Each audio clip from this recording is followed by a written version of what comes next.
Consumers equilibrium का। और इस चैप्टर का लास्ट वीडियो जो है इसमें हम लोग ये कवर करेंगे कि कैसे एक कंज्यूमर इक्विलिब्रियम को अचीव करता है अगर वो इनडिफरेंस कर्व के थ्रू इक्विलिब्रियम हम उसका डिराइव करते हैं।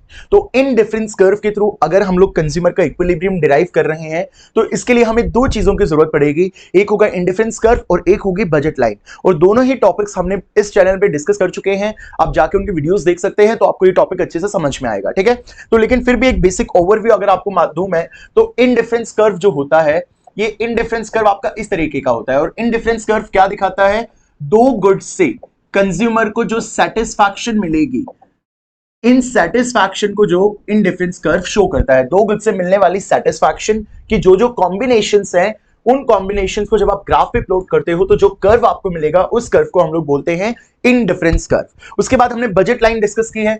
बजट लाइन में हमने एक चीज डिस्कस की है कि बजट लाइन हमें क्या दिखाती है। बजट लाइन बेसिकली इस तरीके की होती है। बजट लाइन हमें दिखाती है कि दो गुड्स की वो पॉसिबल कॉम्बिनेशन जो कंज्यूमर अपनी इनकम से, दो गुड्स की वो पॉसिबल कॉम्बिनेशंस जो कंज्यूमर अपनी इनकम से अफोर्ड कर सकता है, उन कॉम्बिनेशंस को जब हम लोग ग्राफ पे रिप्रेजेंट कर देते हैं तो एक ऐसी लाइन हमें मिलती है और इस लाइन को हम लोग बोलते हैं बजट लाइन। अभी हम लोग देखते हैं कि कंज्यूमर कैसे इक्विलिब्रियम को अचीव करता है इनडिफरेंस कर्व और बजट लाइन को यूज करके। तो इसके लिए यहां पे हम लोग कुछ डायग्राम बनाएंगे, ध्यान से इस डायग्राम को समझेंगे। लेट्स सपोज ये हमारा एक्स एक्सिस हो गया और ये हमारा वाई एक्सिस हो गया। ठीक है, आई होप ये आपको कलर विजिबल नहीं हो रहा होगा, तो लेट्स चेंज इट्स कलर। और ये आपका एक्स एक्सिस हो गया और ये वाई एक्सिस हो गया। ठीक है, अब ये भी कलर आपको विजिबल नहीं हो रहा होगा। चलो, अब यहां पे हम लोग कुछ इनडिफरेंस कर्व बनाते हैं। देखिए, ये जो है ये मेरा पहला इनडिफरेंस कर्व है, ये जो है वो मेरा सेकंड इनडिफरेंस कर्व है और ये जो है ये मेरा थर्ड इनडिफरेंस कर्व है। ये मैंने तीन इनडिफरेंस कर्व बना लिए, IC1, IC2, IC3। अब मुझे बनानी है एक बजट लाइन। तो बजट लाइन मैं कैसे बनाऊंगा, बजट लाइन मुझे पता है डाउनवर्ड स्लोपिंग होती है। तो लेट्स सपोज कि ये मैंने बना ली बजट लाइन। ठीक है, तो ये मेरी हो गई बजट लाइन और मैं इसको नेम दे देता हूं ए। ये मेरी AB is the budget line. ये A हो गया यहां पे और ये हो गया B। ठीक है, अब आप ध्यान से एक चीज को ऑब्जर्व करिए, इस वाले पॉइंट पे, इस वाले पॉइंट पे इसको हम लोग E पॉइंट नाम दे देते हैं। यहां क्या हो रहा है, बेसिकली जो आपका इंडिफरेंस कर्व है और जो आपकी बजट लाइन है, इन दोनों की वैल्यू यहां पे सेम है। इंडिफरेंस कर्व और जो आपकी बजट लाइन है, इन दोनों की वैल्यू यहां पे सेम है। तो मतलब at this point indifference curve is equal to budget line. दोनों की वैल्यू यहां पे क्या है, सिमिलर है।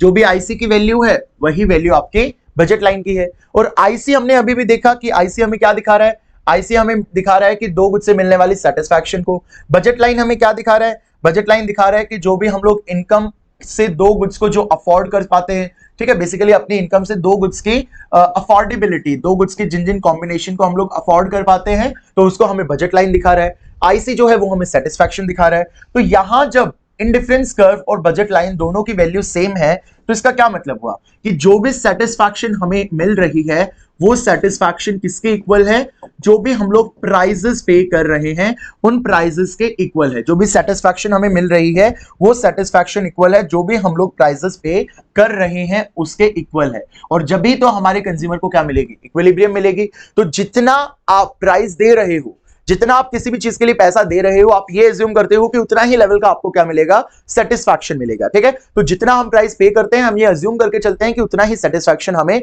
मिलेगा। तो इस पॉइंट पे अगर आप देखेंगे तो जो आपका इंडिफरेंस कर्व है, उस इंडिफरेंस कर्व की जो वैल्यू है और जो आपका IC बजट लाइन है, वो दोनों यहां पे मीट कर रहे हैं। देखिए यहां पे दोनों मीट कर रहे हैं, मतलब आपका जो इंडिफरेंस कर्व है वो आपके बजट लाइन के इक्विवेलेंट है। ठीक है, मतलब जो भी आपको सेटिस्फैक्शन मिल रही है कंज्यूम करने से वो इक्विवेलेंट है to the prices you are paying. और यहां पे जो इंडिफरेंस कर्व है उसकी वैल्यू इक्विवेलेंट है to the budget line at this point E।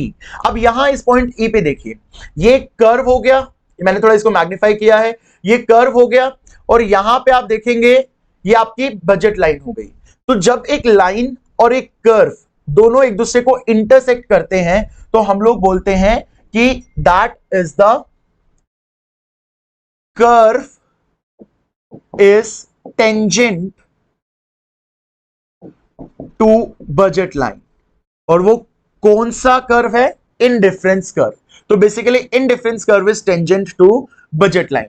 Tangent का मतलब क्या होता है, देखिए जहां पे भी एक कर्व और एक लाइन मीट कर रहे हैं उसको बोलते हैं कि ये जो कर्व और लाइन है दोनों एक दूसरे के टेंजेंट हैं। आपने क्लास 10th के मैथ्स में पढ़ा होगा। तो यहां पे यही तो हो रहा है स्टूडेंट्स, जो हमारा इंडिफरेंस कर्व है वो किसके टेंजेंट, वो किसको टच कर रहा है, एक लाइन को टच कर रहा है। तो यहां हम लोग बोल सकते हैं कि जो इंडिफरेंस कर्व है वो टेंजेंट है किसके, बजट लाइन के। ठीक है, तो indifference curve is tangent to budget line. अब यहां पे हम लोग एक बार कंडीशन देखते हैं क्या होती है। बेसिकली जब इंडिफरेंस के थ्रू आप इक्विलिब्रियम डिराइव कर रहे हो तो आपकी कंडीशन होती है MRS of X and Y, marginal rate of substitution, जो हमने ऑलरेडी प्रीवियस वीडियोस में कवर किया हुआ है। दोनों गुड्स का जो मार्जिनल रेट ऑफ सब्स्टिट्यूशन होता है it should equal to the ratios of prices of two goods. दोनों गुड्स का जो आपका मार्जिनल रेट ऑफ सब्स्टिट्यूशन होगा वो दोनों गुड्स के प्राइसेस के रेशियो के इक्विवेलेंट होगा। और यही याद रखेंगे रीजन है किस चीज का, that indifference curve is tangent to budget line। तो indifference curve tangent क्यों है बजट लाइन के, क्योंकि जो मार्जिनल रेट ऑफ सब्स्टिट्यूशन है दोनों कमोडिटीज का एक्स और वाई का, वो उनकी प्राइसेस के रेशियो के इक्विवेलेंट है। इसी रीजन की वजह से ये आपकी काफी एसेंशियल कंडीशन है। इक्विलिब्रियम जो आप इंडिफरेंस कर्व से इक्विलिब्रियम डिराइव करोगे तो ये आपकी फर्स्ट इंपॉर्टेंट कंडीशन है that MRS XY should equal to PX upon PY।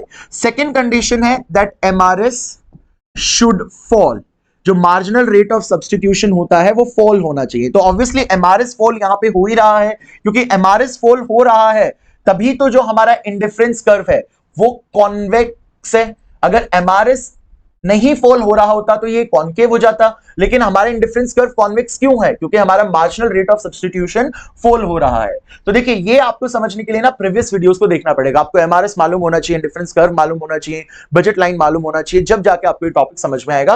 वैसे आई ट्राइड कि मैं यहां पे उनको थोड़ा थोड़ा एक्सप्लेन करूं and I also did it. ठीक है, अब देखिए जो सेकंड कंडीशन है MRS शुड फॉल, तो ये कंडीशन तो यहां पे मीट कर रही है because IC is convex. IC यहां पे कैसा है, कॉन्वेक्स है। देखिए इंडिफरेंस कर्व आपका कॉन्वेक्स है, तो इसीलिए तो कॉन्वेक्स है क्योंकि MRS क्या हो रहा है, फॉल हो रहा है। तो हमें जब भी क्वेश्चन आए कि explain consumer equilibrium through indifference curve, तो यहां पे हमें यह बताना है कि कंज्यूमर इंडिफरेंस कर्व में इक्विलिब्रियम जब अचीव करेगा जब बजट लाइन AB और जो इंडिफरेंस कर्व है दोनों एक दूसरे को मीट करेंगे। अब आपके दिमाग में डाउट आ सकता है कि सर वो IC1 पे क्यों नहीं है इक्विलिब्रियम में।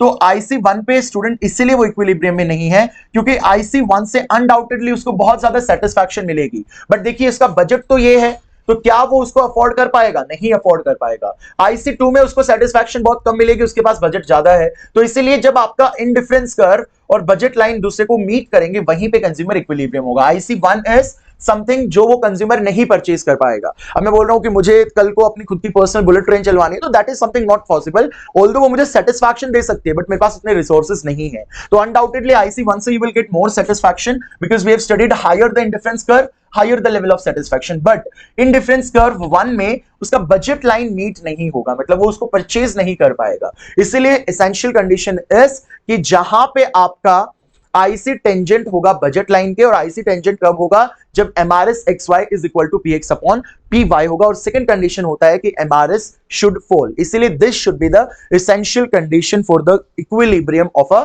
कंज्यूमर। अब यहां पे हम छोटे से 2 पॉइंट डिस्कस करते हैं। देखिए आपसे पूछ लिया जाता है कई बार कि देखिए ये कंडीशन है MRS XY is greater than P of X upon P of Y, तो क्या कंज्यूमर इक्विलिब्रियम में होगा, तो आंसर इज नो, क्योंकि इसके लिए कंडीशन क्या होना चाहिए, दोनों इक्वल होना चाहिए, बट यहां पे ग्रेटर है। तो आप क्या लिखोगे, no consumer is not in equilibrium.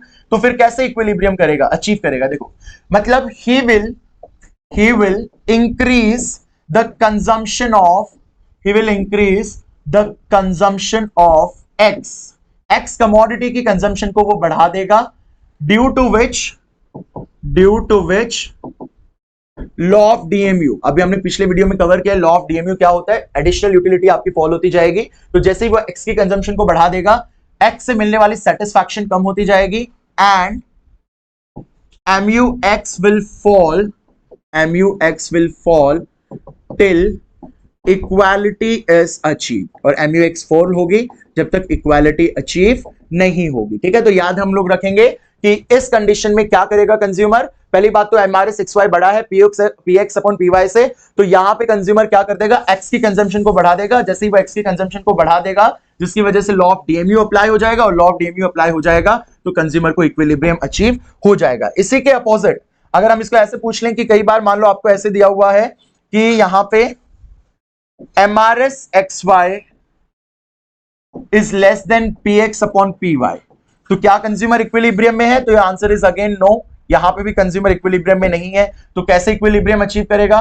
देखिए जब यहां पे एमआरएस एक्स वाई बढ़ा था तो एक्स की कंजम्पशन बढ़ा दी, और यहां पे अपोजिट है, अब वो किसके कंजम्पशन बढ़ा देगा, वाई की कंजम्पशन को बढ़ा देगा। तो since MRS X Y is less than PX of PY, तो he will increase the consumption of commodity Y, due to which MU Y will fall, जिसकी वजह से एमयू वाई क्या हो जाएगी, फॉल हो जाएगी, टिल इक्वालिटी इज अचीव। जब तक इक्वालिटी अचीव नहीं होगी आपकी एमयू वाई फॉल हो जाएगी। तो ये आपको इसेंशियल कंडीशंस हैं जो याद रखना है। यहां पे भी यही आपको बताया हुआ है, जहां पे आपका इंडिफरेंस कर्व और बजट लाइन मीट करेगा वहीं पे कंज्यूमर इक्विलिब्रियम को अचीव करेगा। देखिए कंडीशन वही आपको बता रखी है, MRS X Y should equal to the prices of X upon prices of Y. तो प्राइजेस ऑफ एक्स होगा यहाँ पे और ये आपका प्राइजेस ऑफ वाई होगा, ठीक है। बजट लाइन क्या होता है, टेंजेंट होता है इंडिफरेंस कर्व से। टेंजेंट का मतलब क्या होता है, जहां पे एक कर्व और एक लाइन दोनों मीट करते हैं उस पॉइंट को बोलते हैं कि ये जो पॉइंट है पॉइंट ऑफ टेंजेंसी है, और ये जो कर्व है वो बजट लाइन की टेंजेंट है।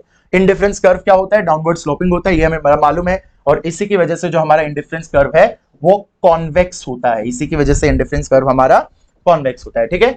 उसके बाद हम लोग कुछ क्वेश्चंस इसके देख लेते हैं। लेट्स सपोज ये बजट लाइन का, ये देखिए ये क्वेश्चन आपके पास है। क्वेश्चन में आपसे क्या पूछा है कि consumer consumes two goods X and Y, prices है पी ऑफ एक्स जो है वो आपका 4 है, पी ऑफ वाई जो है 2 है, आपको बोला है एमआरएस एक्स वाई निकालो। तो MRS of X Y equilibrium में होगा, तो P X upon P of Y equal होता है, तो MRS X Y is equal to P of X आपको 4 दे रखा है, पी ऑफ वाई आपको 2 दे रखा है, तो आप कट कर दोगे तो 2 आपका आंसर हो जाएगा, ठीक है। तो 2 विल बी योर आंसर। और देखते हैं और कुछ क्वेश्चन है क्या। A consumer consume two goods X and Y, whose prices are 6 and 3. What will be the MRS? ठीक है, फिर से आपको वैसा ही क्वेश्चन है, MRS आपको निकालना है। तो कंज्यूमर XY कंज्यूम कर रहा है, कंडीशन क्या है, MRS XY is equal to PX upon PY, ठीक है। तो यहाँ पे हम देखते हैं आगे क्या हो रहा है।